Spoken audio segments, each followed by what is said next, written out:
এই অনুষ্ঠানটি শ্রোতাদের জীবন গল্প ভিত্তিক অনুষ্ঠান। এই অনুষ্ঠানে শ্রোতারা স্বেচ্ছায় নিজেদের জীবনের গল্প বলেন। শ্রোতারা যা এখানে বলেন তা সরজমিনে ইনভেস্টিগেটেড নয়, সুতরাং সেদিক থেকে বিশ্বাস অবিশ্বাস একান্তই আপনার নিজের। সম্পূর্ণ বিনোদনমূলক এই অনুষ্ঠানটি আমাদের ব্যক্তিজীবনে কখনো কখনো শিক্ষণীয় ভূমিকা রাখে। এই অনুষ্ঠানে যারা আসেন স্বেচ্ছায় অংশগ্রহণ করেন। এই অনুষ্ঠানে কনফেস করবার পরে কিংবা জীবন গল্প বলবার পরে তার ব্যক্তি ও সামাজিক জীবনে কোনো বিরূপ প্রভাব পড়লে সেটার জন্য রেডিও কর্তৃপক্ষ দায়ী নয়। জীবন গল্প, জীবন গল্প, জীবন নাটকের চেয়েও নাটকীয়। প্রিয় দর্শক এবং শ্রোতা, সবাইকে আমন্ত্রণ জানাচ্ছি জীবন গল্পের আরও একটি নতুন গল্পে। আমি আর জে কিবরিয়া আপনার সঙ্গে রয়েছি, কথা বাড়াবো না। শুরুতেই কে রয়েছেন আমার সঙ্গে, চলুন পরিচয় করিয়ে দিই। কি নাম আপনার? স্মৃতি। স্মৃতি, বয়স কত এখন? এখন 36। জি, বলেন যেখান থেকে বলার ইচ্ছা আছে। শুরুতে আমি বলতে চাই যে আমার ফ্যামিলি সম্পর্কে। আমার ফ্যামিলি খুবই দরিদ্র একটা ফ্যামিলি ছিল, যে ফ্যামিলিতে জাস্ট 3 বেলা না 2 বেলা ভাত খাওয়া হতো। কখনোই না খেয়ে থাকা হয় নাই, ভাত খাওয়া হতো। সেটা লবণ দিয়েও হতে পারে, মরিচ ভর্তা দিয়েও হতে পারে, বা আলু ভর্তা দিয়েও হতে পারে। মানে খুবই দরিদ্র একটা পরিবারে আপনার জন্ম। ভাত খাইতাম, বাট তরকারির কোনো অপশন ছিল না। মাংস খেতাম আমরা হয়তো বা 2 ঈদে ছাড়া আমরা কখনো মাংস খেতাম না। এটা আপনার শৈশবের স্মৃতি? হ্যাঁ, শৈশবে। এবং আমাদের বাসায় জাস্ট আমাদের 2টো চৌকি ছিল আর একটা টেবিল ছিল। কোনো চেয়ার ছিল না, কোনো তোষক ছিল না, বেডশিট ছিল না। জাস্ট রান্না করার জন্য কয়েকটা হাঁড়ি পাতিল ছিল। এবং আমাদের কোনো বাড়িঘর ছিল না। আমরা মানে মানুষের বাসায় ভাড়া হিসেবে থাকতাম। আমরা 4 ভাই বোন ছিলাম। আমরা 2 বোন যখন থাকি তখনকার সময়টা আমাদের খুবই ভালো কেটেছে, যখন আমরা 2 বোন থাকি। মানে আপনি সবার বড়? হ্যাঁ, আমি সবার বড়, এবং আমার 2 বছর 2.5 বছরের মতো ছোট আমার ইমিডিয়েট বোন। তো আমার ওই বোন হবার 5 বছর পর আমার 3 নাম্বার বোনটা হয়, এবং তখন আমার বয়স প্রায় 7 বছরের মতো। আমার বোনের সাথে আমার ডিফারেন্স 7 বছরের, 3 নাম্বার বোনের সাথে। তো সে হবার আগে পর্যন্ত আমাদের লাইফটা, যেহেতু আমরা ছোট ছিলাম, আমাদের লাইফটা খুবই ভালো ছিল। মানে খাবারের কষ্টটাও বুঝতাম না, এতটা ভালো ছিল যে আমরা বুঝতামই না। জাস্ট ভাত খাচ্ছি, এটাই আমাদের জন্য অনেক কিছু, এরকম ছিল। এবং আমি ছিলাম খুবই শান্তশিষ্ট, মানে খুবই শান্তশিষ্ট, আসলে বলার বাহিরে। যে 10টা কথা বললে হয়তো বা একটা কথারও উত্তর দিত না, এরকম ছিলাম আমি। ঠিক আমার উল্টা ছিল আমার বোন। তো দেখা যায় যখন থেকে আমি যখন স্কুলে ভর্তি হই, এটা হবে 5-6 বছর বয়সে, তার আগে মুহূর্ত আমি দেখেছি যে আমার বাবা মার কিছু চলাফেরা, যখন থেকে আমার বুদ্ধি হয়েছে তখন থেকে আমি নোটিস করেছি যে আমার মা ছিল একটু অন্যরকম। অভাব বা কোনো কিছু তাকে স্পর্শ করতো না, সে তার মতো করে ভালো থাকার চেষ্টা করত। যেমন তার পোশাক আশাক, উনি যেই বাসায় তরকারি থাকে না সেই বাসার মা বা যে কর্ত্রী, সে হচ্ছে স্লিভলেস ব্লাউজ পরতেন, হাত ভরা চুড়ি পরতেন, টিপ পরতেন, এভাবে চলেছেন উনি। তো এগুলো আমার ভালো লাগতো না, কেন জানি ভালো লাগতো না, জানি না, কিন্তু আমার ভালো লাগতো না। আমি বুঝতাম না এটার মানে খারাপ বা এটা অনেকের চোখে বাজে লাগে, এগুলো আমি কিছুই বুঝতাম না। জাস্ট আমি এতটুকু বুঝতাম যে আমার ভালো লাগতো না। এবং আমার বাবা মার সাথে, বাবা মার ভেতরে মিল ছিল না কোনো দিক দিয়েই। তাদের ইচ্ছা অনিচ্ছা কোনো কিছুতেই মিল ছিল না। আমার বাবা যেরকম, তার উল্টো আমার মা। বাট একটা পর্যায়ে গিয়ে যখন আমার 6 বছর বয়স, আমাকে স্কুলে ভর্তি করাইছে মাত্র, তারপরে একটা ঘটনা। আমার মা বিভিন্ন সময় বিভিন্ন লোকদের সাথে সম্পর্ক করে। সম্পর্ক বলতে আমি বুঝাইছি যে পাতানো সম্পর্ক, যেটাকে বলে অনেকে, যে বাবা ভাই, এই ধরনের সম্পর্ক। তো এরকম সম্পর্ক করতে থাকে। একদিন আমাদের বাসায় তার ভাই বলে একজনকে আনেন, ওনাকে আমরা মামা বলেই ডাকি। তখন জাস্ট আমি একটু বুঝি। তো আমার মা আমাকে ওনার কোলে বসায় দেয়, ওই মামার কোলে। যেটা আমার এমনিতে খুবই শান্ত ছিলাম, আমার কোনো লোকজন ভালো লাগতো না, কোনো কিছুই আমার ভালো লাগতো না, জাস্ট আমি আমার মতো থাকতে পছন্দ করতাম। এবং তখন থেকেই আমার পড়াশোনার প্রতি একটা ইয়ে ছিল, আমার পড়তে ভালো লাগতো। যেহেতু মানে আমাদের বাসায় টিভি ছিল না, ফ্যান ছিল না, ফ্রিজ ছিল না, কিচ্ছু ছিল না, এবং আমি বাইরের বাচ্চাদের সাথে খেলতামও না। আমার বিনোদন বলতে ছিল বইয়ের পাতা, বইয়ের ভিতরে যে লেখা পড়তাম, ছবি দেখতাম, এগুলোই আমার সারাদিনের বিনোদন। আমার আর কিছুই ভালো লাগতো না। তো আমার মা ওই মামার কাছে আমাকে বসায়। আমার মা দেখছিল যে ওই মামাটা আমার স্পর্শ করছিল, এবং যেটা আমার খুবই বাজে লাগছিল এবং খুবই খারাপ লাগছিল, ভয়ও পাচ্ছিলাম।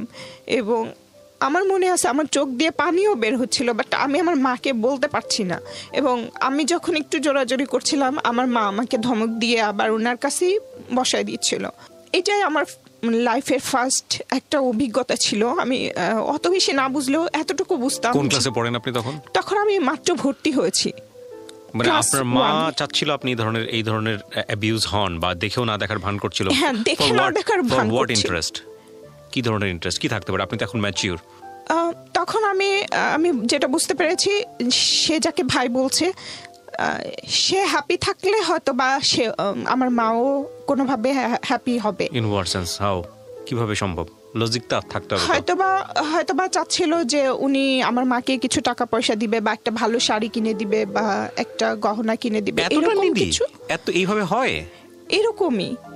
মানে চাওয়া পাওয়া অনেক বেশি ছিল না যে লক্ষ লক্ষ টাকা হবে, বাড়ি হবে, গাড়ি হবে, এরকম না। জাস্ট এই চাওয়া পাওয়াগুলো ছিল। আর আমার মার একটা নেশা ছিল, উনি হলে গিয়ে সিনেমা দেখা অনেক পছন্দ করতো।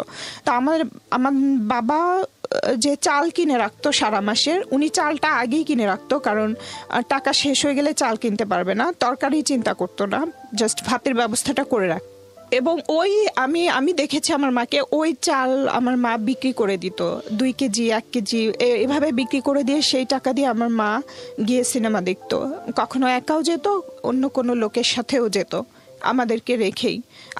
আমি কোনো চিন্তা করতাম না আমাকে নিয়ে, আমি জাস্ট সারাদিন বই নিয়ে বসে থাকতাম। বাট আমার যে ইমিডিয়েট ছোট বোনটা, ও খুব উচ্ছল, খুব চঞ্চল, খুব জেদি, এরকম একটা মেয়ে ছিল। ও কোনো কিছুরই কেয়ার করতো না, এগুলো বুঝতোও না, আর কেয়ারও করতো না। তো যখন এই ঘটনাটা ঘটে আমার সাথে, তখন থেকে আসলে আমার অন্যরকম একটা ফিলিংস কাজ করে সব সময়। মানে এটা খুবই একটা বাজে কাজ। আমার মাথায় শুধু এটাই খেলে যে এটা তো স্বাভাবিক না। আমি বুঝতাম না এটার মানে কি, বাট আমার ভালো লাগতো না। এবং তারপর থেকে আমার কোনো পুরুষ মানুষ দেখলে আমার ওই কথাটা মনে হতো, এবং আমি অ্যাভয়েড করতাম। সেটা ছোট ছোট ছেলে মানুষ হোক, বড় হোক, বৃদ্ধ হোক, সবাইকে আমার একটু অন্যরকম লাগতো। আচ্ছা। তো এই কারণে আমি আরো বেশি হয়ে গেলাম। আমি বাইরে গিয়ে খেলতামও না। তো যখন থেকে আমি যখন স্কুলে ভর্তি হই, আমার আব্বা চায় যে তারপরে থেকে, তখন তো প্রাইমারি স্কুল ছিল, খরচটা নাই বললেই চলতো আর কি, ওরকম কোনো খরচ ছিল না। বাট তারপরেও আব্বা বলতো যে লেখাপড়া করাবে না বা খরচ দিতে পারছে না, মানে খাতা কলম যে কেনার যে খরচটা। কি করতেন পেশায়? আমার বাবা সিকিউরিটি গার্ড ছিলেন, গভর্নমেন্ট। ওকে। তো তখন দেখা যায় যে আম্মার সাথে, আম্মা আবার কাজও করতো, মানে ওই যে তার সিনেমা দেখার যে বিষয়গুলো, এগুলোর জন্য আমাকে কাজ করতে হয়েছে। এবং ফ্যামিলিতেও অনেক সময় খরচ করেছে ওই টাকা থেকে। যেমন উনি বিড়ি বানাতেন, তারপরে ঠোঙা বানাতেন, এই ধরনের কাজগুলো। তারপর তোষকের ভেতরে যে নারিকেলের ছোবা, এগুলো হাতুড়ি দিয়ে পিটায়, এগুলো করতো। তো তখন থেকে আমি আমার আম্মার সাথে যে খেলার সময়টা, আমার যেহেতু খেলতে ভালো লাগতো না এবং এত অভাব, তো তখন থেকে আমি ট্রাই করছি আমার মার সাথে এই কাজগুলো করার, এবং আমি পারতামও। কিছু টাকা হেল্প হইতো, যেটা দিয়ে আমাকে খাতা কিনে দিত আব্বা। সেই খাতাটা ছিল আগের নিউজ প্রিন্ট, একটু দিস্তা কিনতো। সেটা শুধুমাত্র ক্লাসে লেখার জন্য, বাট বাসায় যে অঙ্ক প্র্যাকটিস করতে হয় বা কিছু করতে হয়, ওই খাতাটা কিনে দিত না, আমাকে হিসাব করে খাতা ইউজ করতে হতো। আমি খাতায় আগে পেন্সিল দিয়ে লিখতাম, ওই কাগজে পেন্সিলের লেখা দেখা যেত না, কারণ ওটা অনেক বেশি ডার্ক ছিল। যেটা একটু কম দামি সেটা ডার্ক থাকতো। হ্যাঁ, ওটা আমি পেন্সিল দিয়ে লিখতাম, ওটা শেষ হয়ে গেলে আবার ওটার উপরে কলম দিয়ে লিখতাম। তারপরে আমার অভিযোগ ছিল না, আমার শুধু কথা ছিল আমাকে একটু পড়াশোনা করতে দাও।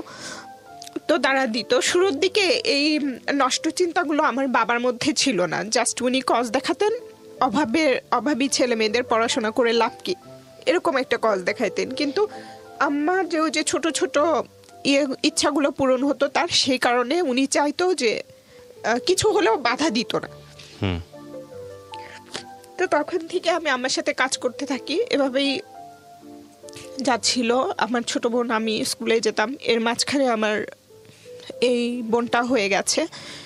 এবং ওই একটা আঙ্কেল আছে, উনি প্রায় আমাদের বাসায় আসতেন এবং খুবই ভালো সম্পর্ক ছিল, মানে সত্যি সত্যি আমাদেরকে মেয়ের মতোই স্নেহ করতেন। আমার ভাই এবং ওনাকে সবাই দেখলে, চেহারাও এক ছিল, চেহারা অনেক মিল ছিল। তো সবাই ভাবতো ওনারা দুই ভাই, সেই হিসাবে সত্যিই ভাবতো সত্যি উনি আমার চাচা।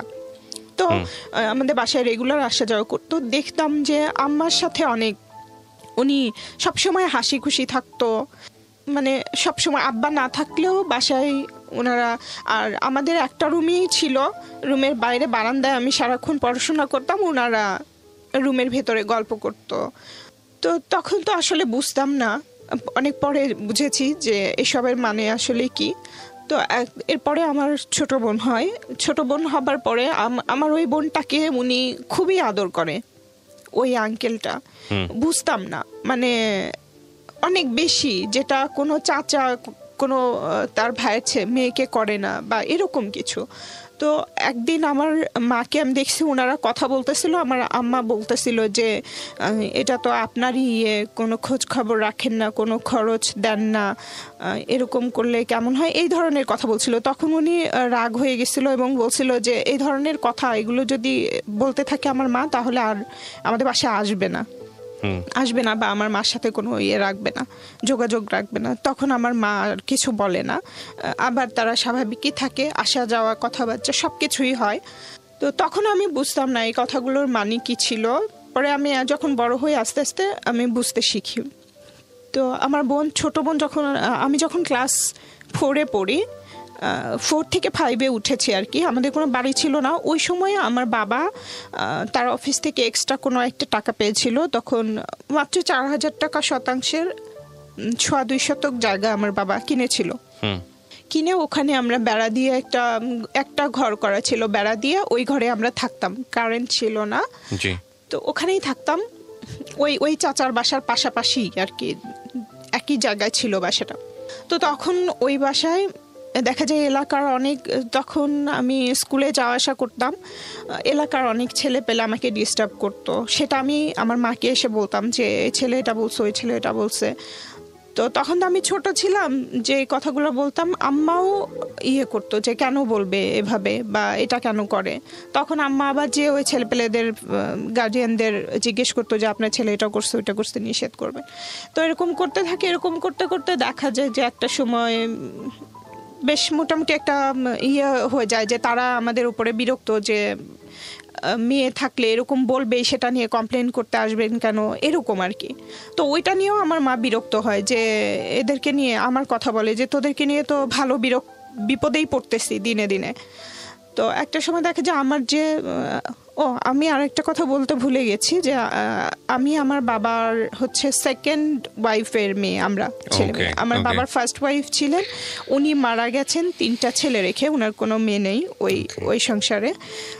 তো ওই ভাইরা অনেক বড়, আমার মায়ের মতো বয়স বড় ভাইটার। তো যখন আসলে ওই ছোট ভাইয়ের, আমার যে ওই সংসারে আমার বড় মায়ের যে ছোট ছেলে, উনি হচ্ছে আমাদের এলাকাতেই বিয়ে করেছে, ওখানে শ্বশুর বাড়িতেই থাকে উনি। তো উনার হচ্ছে খালা তো শালা, মানে খালা শাশুড়ির ছেলে আর কি। উনি আমাকে আমার বাসায় বিয়ের প্রস্তাব পাঠায়, আমাদের বাসায় আমার আব্বা আমার কাছে বিয়ে করবে আমাকে। তখন আমার আব্বা বলে এত ছোট মেয়ে, মাত্র ক্লাস 5-এ উঠলো, ওকে কি বিয়ে দিব না। আর আমি তো একদমই না, আমি তো পছন্দই করি না কোনো ছেলে পেলেকে, এটাও তো আব্বা বুঝে। তো আম্মাও খুব একটা রাজি না, বিয়ে দিবে না।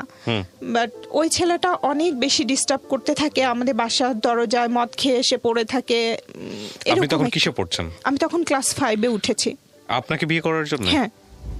আপনার কোনো ভাই ছিল না? না, আমার কোনো ভাই ছিল না। যে আমার যে বড় মার যে 3 ভাই ছিল, সেই 2 ভাই থাকতো তাদের গ্রামে, মানে বাগেরহাট, খুলনা বাগেরহাটে। আর একটা ভাই আমরা যেখানে থাকি ওখানেই বিয়ে করেছিল। বাট ওই 3 ভাইয়ের সাথে আমার বাবার সম্পর্ক ভালো না, যে কারণে আমাদেরকে মানে ওভাবে কখনোই টেক কেয়ার করেনি বড় ভাইয়ের মতো করে, বরঞ্চ অনেক সময় অনেক ধরনের ক্ষতি করার চেষ্টা করেছে বা অনেক অপমান অপদস্থ করেছে আমার বাবাকে, আমার মাকে। ওকে, যাই হোক, তারপর তো এটা যখন রাজি হয় না, ওই ছেলেটা এরকম করতে থাকে। একটা পর্যায়ে গিয়ে মা, এলাকাতেও একটু কথাবার্তা হয় যে বিয়ে দিয়ে দিলেই হয়, সংসার চালাইতে পারে না, ছেলে মেয়ে মানুষ করতে পারে না, তাহলে বিয়ে দিলে হয়, এরকম বলা বলি করতে থাকে। তো আব্বা আম্মা খুব বিরক্ত হয় এবং তখনই আব্বা আম্মার মাথায় ওইটা ঢুকে যায় যে আমাকে বিয়ে দিতে হবে। বিয়ে দিলে মানে তারা মুক্তি, আমাদেরকে যে আমাদের পিছনে যে খরচ এটাও হবে না, আর সব রকম ইয়ে থেকে হবে। কিন্তু বিয়েটা কাদেরকে দিবে, মানে যেই সব এরকম অফার পেলে দিবে। তখনও পর্যন্ত আমাকে বিয়ের জন্য জোরাজোরি করে নাই। যখন আমি ক্লাস 5-এ পড়ি, ওই পড়া অবস্থাতে আমার বাবার বড় ভাইয়ের ছেলে, উনি হচ্ছে নিউ মার্কেটে বিজনেস আছে ওনার, রেস্টুরেন্ট বিজনেস। তো উনি আমাদের বাসায় যায়। এর মধ্যে বলে থাকি যে আমাদের কোনো আত্মীয় স্বজনদের সাথে আমাদের কোনো যোগাযোগ ছিল না। দাদা বাড়ির আত্মীয় স্বজনের সাথেও না, নানা বাড়ির আত্মীয় স্বজনের সাথেও ওভাবে ছিল না। নানা বাড়ির সাথে একটু ছিল, যেমন আমার একটাই মামা, নানার সাথে আমার আম্মার সম্পর্ক ভালো ছিল না, যে কারণে আমার নানা কখনোই আমাদের খোঁজ নেয় নাই। আমরা ছোটবেলায় দেখেছি কিনা ওইটাও মনে নাই। কিন্তু ওই মামা যখন আসতো, আমার মা খুবই বিরক্ত হতো, আমাদেরকে বলতো, আমাদের কিন্তু কিছুই ছিল না, তারপরেও দেখা গেছে হাঁড়ি পাতিল এখানে চিপায় লুকা রাখতো, কোনো কাপড় চোপড় থাকলে সেটা লুকায় রাখতো। আর আমাদেরকে বলতো যে আসতেছে শুধু খাওয়ার জন্য আর নেবার জন্য, মানে এরকম একটা ধারণা। তার বাবা বাড়ি সম্পর্কে আমাদেরকে এরকম একটা ধারণা দিত যে তারা তো কোনো কাজে আসবেই না, বরঞ্চ উল্টা আরো নিতে আসতেছে, এরকম একটা ভাব করতো। তো ওনারাও আসতো না, আমরাও খুব একটা যেতাম না, অনেকদিন পর পরে যেতাম।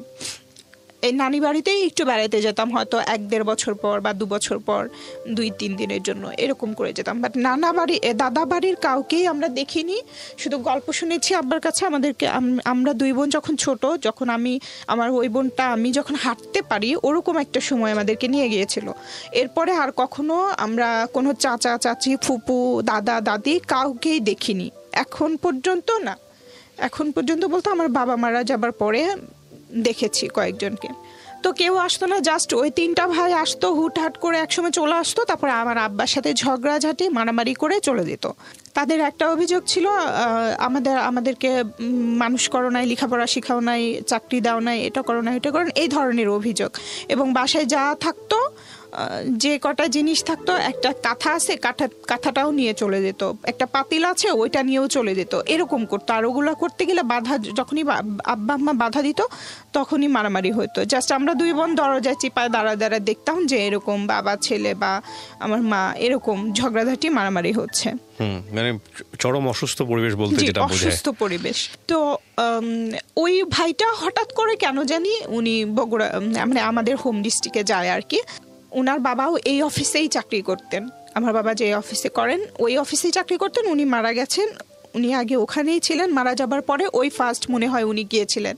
তখন আমি ক্লাস 5-এ পড়ি এবং আমাকে দেখার পরে আমাদের ওই অভাব অনটন যখন আব্বা বলতে থাকে এরকম লেখাপড়া করতে চায়, অনেক ভালো স্টুডেন্ট, অনেক ভালো রেজাল্ট করে। এর মধ্যে আমি যখন ক্লাস 4-এ উঠি, 1 থেকে 4-এ, তখন আমার রোল হয় 1, যেটা সবাই আমাকে অনেক উৎসাহ দিচ্ছিল, অনেক প্রশংসা করছিল, আদর করছিল। অতটা না বুঝলেও এটা বুঝতাম যে আমি ভালো একটা কিছু করেছি, এই জন্য আমাকে, মানে ওটা আমার জন্য ইন্সপায়ার হয়েছিল। আমার লেখাপড়ার প্রতি তখন আরও আগ্রহ বেড়ে যায়। তো আব্বা এরকম বলতে থাকে যে ও তো অনেক ভালো স্টুডেন্ট, লেখাপড়ার খরচ দিতে পারি না এসে। তখন আমার ওই চাচা বলে, তাহলে আমি আপনাকে, এর মধ্যে আবার আমাদের ওই বাড়িটা বিক্রিও করে দেওয়া হয়। আব্বা অনেক টাকা লোন করে ফেলে। আমার আব্বা খুবই বেহিসাবে একজন লোক, উনি মনে হয় তখন বেতন পেতেন হয়তো বা 1500 বা 1200 এরকম, বাট খরচ করে ফেলতো 3000 3500 টাকার মতো, শুধুমাত্র তার চা আর সিগারেট। এবং উনি একা চা খেতেন না, একা সিগারেট খেতেন না, 3-4 জন মিলে বসতেন, সেটার উনি বলতেন যে লিখে রাখো, এভাবে বাকি জমা হয়ে যেত। ওইটা জমতে জমতে একসময় 10,000 20,000 এরকম টাকা হয়ে যেত। তো ওই টাকাগুলো আব্বার তো কোনো এক্সট্রা ইনকাম ছিল না, দিতে পারতো না। তখন দেখা যায় যে যেই অ্যামাউন্ট বেশি যার, সে হয়তো আব্বার কাছে আসতো যে ঠিক আছে আপনার মেয়েকে বিয়ে, আমার ছেলে বা আমার ভাই মানে বিয়ের প্রস্তাব নিয়ে আসতো, বিয়ে দিলে এই টাকাগুলো শোধ করে দিবে। তখন আব্বার ভিতরে একটা কাজ করতে থাকে এবং আম্মার ভেতরে পুরাপুরি একটা লোভ কাজ করতে থাকে। তো আমার চাচাতো ভাই যিনি ছিলেন, উনি আব্বাকে অফার দেয় যে আপনার বাড়িটা তো ছিল জাস্ট 1 বছরের মতো ছিল বাড়িটা, এরপরে বিক্রি করে দেওয়া হয়। তো বলছে যে আপনাকে একটা বাড়ি করে দিব আর কিছু টাকা দিব, আমার কথা বলে যে ওর সাথে আমি ওকে বিয়ে করতে চাই, এটা বলছে। এটা বলার পরে আব্বা আমাকে অনেক প্রেশার ক্রিয়েট, প্রথমে বুঝায়, যখন আমি বুঝি না তখন আমাকে প্রেশার ক্রিয়েট করে, এবং আম্মা তো পুরোপুরি মেন্টালি টর্চার করতে থাকে। তখন আমার বৃত্তি পরীক্ষা ছিল, মানে বৃত্তি পরীক্ষা আমার দেওয়ার ইচ্ছা ছিল। স্কুল থেকে সবাই চায় যে আমি পরীক্ষাটা দিই, বাট বৃত্তি আমাকে তো টিউশনিও করানোর মতো ছিল না, আব্বার প্রাইভেট টিচার ছিল না। আমরা বাসায় সারা দিন রাত পড়ে যতটুকু করার ততটুকু রেজাল্ট করতাম। তো একটা যে বৃত্তির একটা বই ছিল মোটা, সব সাবজেক্ট মিলায়ে, ওই বইটা কিনতে তখন বেশ ভালো টাকায় লাগতো, মনে হয় 100-150-200 এরকম টাকা লাগতো। তো ওই বইটা আব্বা আমাকে কিনে দিতে পারে নাই, এবং আব্বা বলছে যে পরীক্ষা দিতে হবে না। তো তারপরে আমি ওই বইটা কেনার অভাবে আমি আসলে আর পরীক্ষা দিতে পারি না, এবং পরীক্ষার একটা মনে হয় খরচও ছিল, ওটা আব্বা দিতে পারে নাই। তারপরে ওই স্কুল চেয়েছিল কনসিডার করতে, কিন্তু পরে আর আসলে পরীক্ষাটা দেওয়া হয় নাই। তো তখন আমি ভাবি যে আমাকে কিছু করতে হবে, কিন্তু কি করব সেটা বুঝতেছিলাম না। আমি কিন্তু আম্মার সাথে সব কাজই করেছি, যেমন আমাদের ওদিকে ব্যাটারি ভাঙা বলতো, ব্যাটারি ভেঙে ভেতর থেকে একটা পার্টস আলাদা করা, এটার জন্য কিছু টাকা দিত, ওইটা আমি করতাম। তারপর ঠোঙা বানাতাম, এইসব করতাম। আমি আরো ওই লেভেল থেকে আজকের এই যে জায়গাটায় বসে আছেন, দ্যাট ইজ কোয়াইট, মানে আমার জন্য খুব অবাক হচ্ছে আমি। মানে আপনি পড়াশোনা কমপ্লিট করেছেন কতদূর পর্যন্ত? আমি যখন অ্যাডমিশন টেস্ট দিতে আসি ঢাকায়, ওটা আসার পেছনেও একটা কারণ ছিল, ইচ্ছাটা আগে ছিল এবং আমি অনেকটা বাধ্য হয়েও এসেছি। তো অ্যাডমিশন টেস্ট যখন দিয়েছিলাম ঢাকা ইউনিভার্সিটি এবং জাহাঙ্গীরনগরে, রাজশাহীতে যাবার আমার কোনো অপশন ছিল না। তো আমার ঢাকা ইউনিভার্সিটিতে হয় নাই, জাহাঙ্গীরনগরে আমি চান্স পেয়েছিলাম। পড়াশোনা করা কমপ্লিট কতদূর পর্যন্ত? এখন আমার মাস্টার্স কমপ্লিট। আপনি এই জায়গা থেকে মাস্টার্স কমপ্লিট করেছেন? এটা কি সব নিজের অর্থায়নে নাকি? আচ্ছা, তারপরে কি হয়েছে? হ্যাঁ, ব্যাটারির কথা বলছিলেন। হ্যাঁ, তারপর এইসব কাজ করতাম ওখান থেকে। কোন ক্লাসের ঘটনা এটা? আমি ক্লাস 5 এর কথা বলছি। আমি কাজ করি আরো ছোট থেকে। তো চিন্তা করলাম আমাকে কিছু করতে হবে। তখন ওই সময়টাতে আমার মামা আসে গ্রাম থেকে, তা আমি মামার সাথে নানি বাড়িতে বেড়াইতে যেতে চাই। তখন আমার ক্লাস 5 এর পরীক্ষা হয়ে গেছে। তো আমার ভালো লাগছিল না কোনো কিছু। মামা বলছে আমার সাথে যাবি? তো আমি বলছি হ্যাঁ যাব। তো আমি বেড়াইতে গেছি, শুধু আমি একা গেছি, আমার ছোট বোনটা রয়ে গেছে। তখন আমার ছোট ভাইটার বয়স মাত্র হয়তো বা 1 মাস 1.5 মাস এরকম হবে, মানে আতুর ঘর যেটা বলে ওখানেই আছে আমার ভাই মা। তো আমি আমার মামার সাথে চলে যাই আমার নানি বাড়িতে বেড়াইতে কয়েকদিনের জন্য। এর মধ্যে আমার যে ছোট ভাইয়ের কথা বলেছিলাম, তার শালার জন্য আমার বিয়ের প্রস্তাব আসে।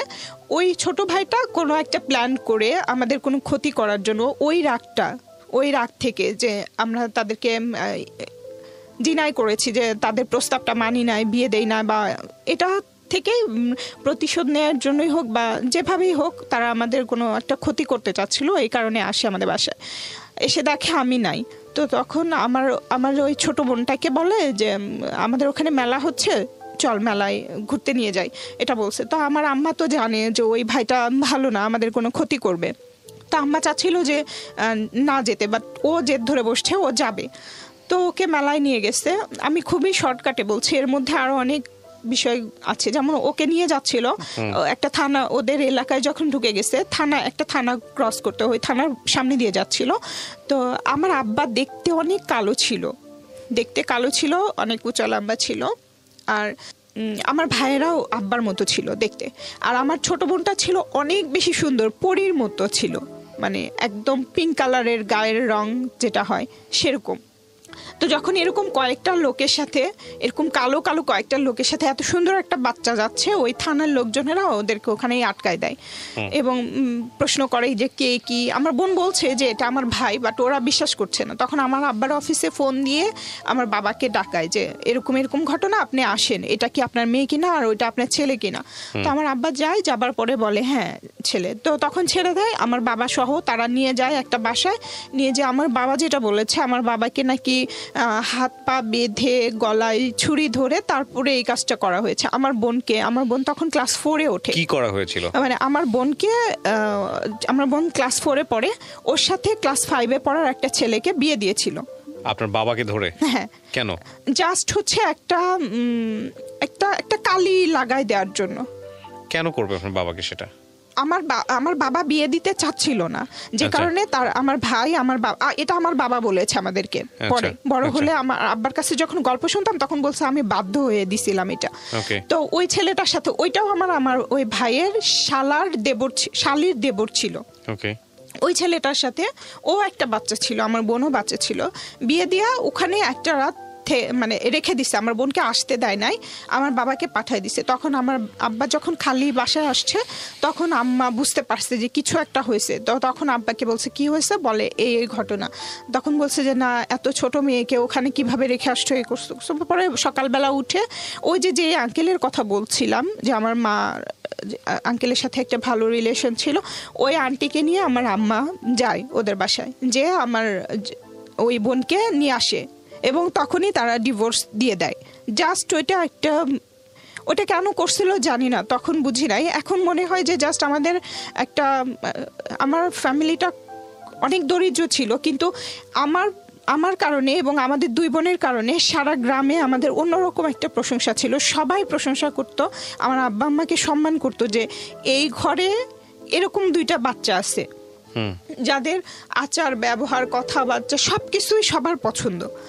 তো হয়তো বা এইসব কারণেও হতে পারে যে জেলাস থেকে বা যে কোনো কারণেই হতে পারে এই কাজটা করছিল তারা, এবং তখনই ডিভোর্স হয়ে যায়। তো আমার বন্ধু তখন কিছু বুঝতো না, বিয়ে কি ডিভোর্স কি এসব কিছুই বুঝতো না।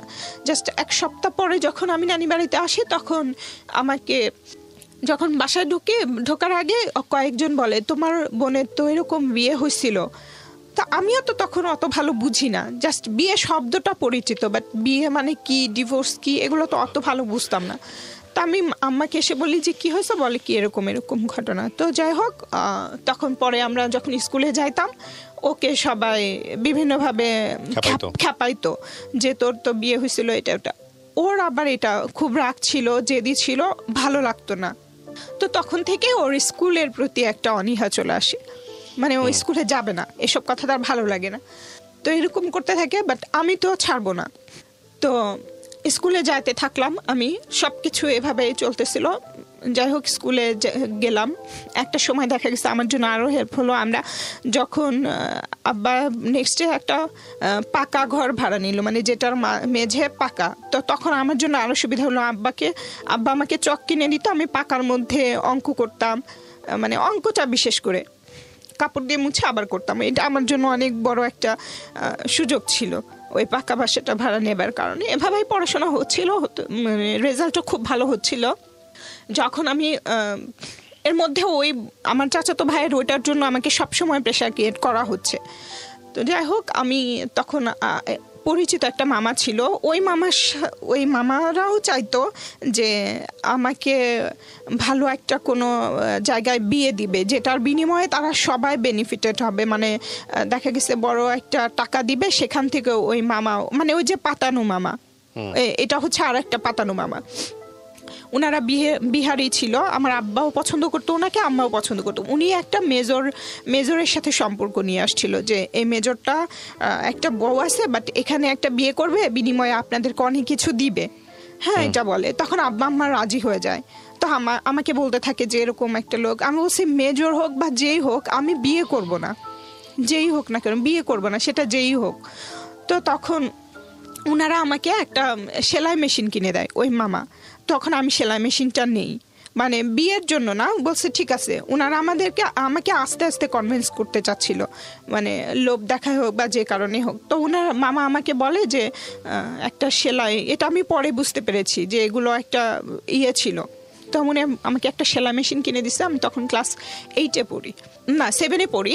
তখন আমাকে সেলাই মেশিন দিয়েছে এবং আমি একটা আপুর কাছ থেকে কাজও শিখি, সেলাইয়ের কাজ। তারপর থেকে আমি সেলাই কাজ করতে থাকি। আর আসলে যেমন অর্ডারে যে মশারি, এইসব নেট ব্যাগ, এগুলো সেলাই করতে থাকি। তারপরে আশেপাশের মহিলাদের ব্লাউজ, পেটিকোট, এইসব এভাবে করেই চলতেছিল। আর এর মাঝখানে আব্বা হচ্ছে করতো, আব্বার অফিস থেকে যেই লোকেরা ফিল্ডে যেত, আমাদের ওখানকার অফিসে ফিল্ডে যেত, তারা সবাই জানতো, ঢাকা অফিসে সবাই জানতো যে সুলাইমানের 2টা মেয়ে আছে। মানে সবাই প্রশংসার ইয়েতেই দেখতো। তো যখনই যেত খবর দিত যে তোমার, মানে আমার বাবাকে বলতো যে তোমার মেয়ে দুটোকে নিয়ে আসবা। দেখা করতে যেতাম, ভালো কোনো কাপড় ছিল না আমাদের। ভালো কাপড় বলতে স্কুল ড্রেসটা হচ্ছে আমার সবচেয়ে ভালো ড্রেস ছিল, ওটা পরে যেতাম। তখন আব্বা তাদের কাছ থেকে সিম্প্যাথি নেবার চেষ্টা করতো, বলতো যে তোমার মেয়েরা তো লেখাপড়ায় অনেক ভালো শুনেছি, তো কি অবস্থা? বলে কি না স্যার পড়াইতে পারি না, পড়াশোনা বন্ধ করে দিব, এটা সেটা অনেক ধরনের কথা বলতো। তখন ওনারা আব্বাকে কিছু টাকা দিয়ে যেত। এটা খুব আপনি বুঝতেন যে বাবা ইচ্ছা করে এটা করতেছে বা নিরুপায় হয়ে করতেছে, ইচ্ছা করেই করতেছে। তো ওই টাকাগুলো আব্বা নিত, বাট ওই টাকাগুলো আমার পিছনে খরচ করতো না। দেখা গেছে 500 টাকা, 1000 টাকা আমার বই কেনার জন্য দিত বা একটা ড্রেস কেনার জন্য দিত, কিন্তু আব্বা আমাকে দিত না। মানে এভাবে মানুষের কাছ থেকে আমাকে দেখায় টাকা নিয়ে উনি খরচ করতো, যেটা আমার ভালো লাগতো না। আর আমি তো কাজ করে দিতামই, আমার যতটুকু আমি কাজ করতাম জাস্ট আমার খাতা কলম ছাড়া। আমার স্কুলে কোনো বেতন ছিল না এবং কোনো দিনই আমি প্রাইভেট কি জানি সেটা বুঝতাম না। তো যখন আমি ক্লাস 7-এ পড়ি, একদিন আফসোস করতেছিলাম যে প্রাইভেট কি, মানুষ কিভাবে প্রাইভেট পড়ে, কিভাবে পড়ায়। তো আমার ছোট বোন বলছে তুই প্রাইভেট পড়তে চাস, তুই শুধু একবার বল। আমি বলছি হ্যাঁ চাই। তখন ওর অনেক জেদ ছিল, ও যেটা জেদ করবে সেটা আমার বাবা মাকে দিতেই হবে। 1 দিন 2 দিন 10 দিন বিছানায় না খেয়ে বিছানার সাথে লেগে যাবে, উঠতে পারবে না। ও সেটাই করতো, না খেয়ে থাকতো যতক্ষণ তার ইচ্ছা পূরণ করবে না ততক্ষণ। তো একটা সময় যে আব্বা আম্মা বাধ্য হইতো তার ইচ্ছা পূরণ করতে। তো বলতো যে এরকম আমাদের 2জনকে প্রাইভেট পড়তে দিতে হবে। তো আম্মা পাশের এলাকার একজন মহিলা টিচার ঠিক করছে। তো আমরা যাচ্ছি, খুব এক্সাইটেড, প্রাইভেট পড়বো। কিভাবে পড়ায় জানি না, তো প্রাইভেট পড়ে কি, আমি তখন ক্লাস 7-এ পড়ি। তো উনি যাবার পরে একটা মাদুর, যেটা বলে মাদুর বিছায় দিছে, আর উনি পিঁড়িতে বসে আছে, টিচার যিনি। তো আমাদেরকে অঙ্ক করাচ্ছে। দেখলাম যে আমি বলছি ম্যাডাম এটা বুঝি না। তো উনি অঙ্কের গাইড উল্টায় দেখতেছিল যে এটা এভাবে করতে হয়। তখন আমি মনে মনে বলি এটাকে প্রাইভেট বলে, তাহলে তো আমি তো নিজে পারবো, একটা নোট কিনে নিব অঙ্কের, তাহলে আমিই পারবো। পরে ওর পরের দিন আর যাই নাই, আমার লাইফের এটাই প্রাইভেট পড়া। তো যাই হোক এভাবে চলছিল।